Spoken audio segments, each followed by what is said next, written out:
মাংসের বিকল্প খাবার কি কি জেনে নিন।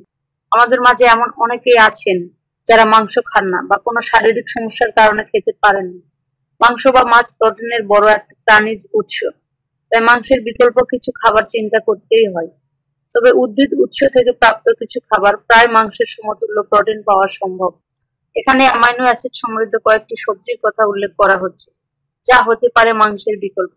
তবে এসব খাবার থেকে সঠিক পুষ্টি উপাদান পেতে অবশ্যই সে খাবারগুলো সঠিকভাবে তৈরি করতে হবে। ব্রোকলি, এক পরিবেশন ব্রোকলিতে আছে 2 গ্রামের মতো প্রোটিন। এছাড়াও এতে রয়েছে প্রচুর খাদ্য আঁশ। বিভিন্নভাবে ব্রোকলি রান্না করা যায়। এক এক দিন এক এক ভাবে রান্না করে খেলে আর বিরক্তি আসবে না। পালং শাক, এতে থাকে প্রচুর পরিমাণে প্রোটিন। আধা কাপ রান্না করা পালং শাকে থাকে প্রায় 3 গ্রামের মতো প্রোটিন। তবে রান্না করার সময় খেয়াল রাখতে হবে যেন অবশ্যই পুষ্টিমূল্য অক্ষুণ্ণ থাকে। মটরশুঁটি, মটরশুঁটিতে রয়েছে প্রচুর প্রোটিন।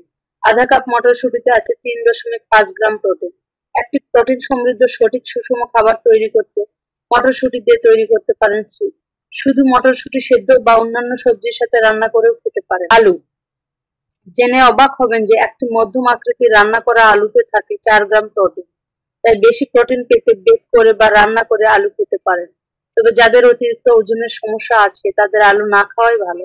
সয়াবিন ও ডাল বীজ, আধা কাপ পরিপক্ক সয়াবিনে থাকে প্রায় 14.5 গ্রাম প্রোটিন।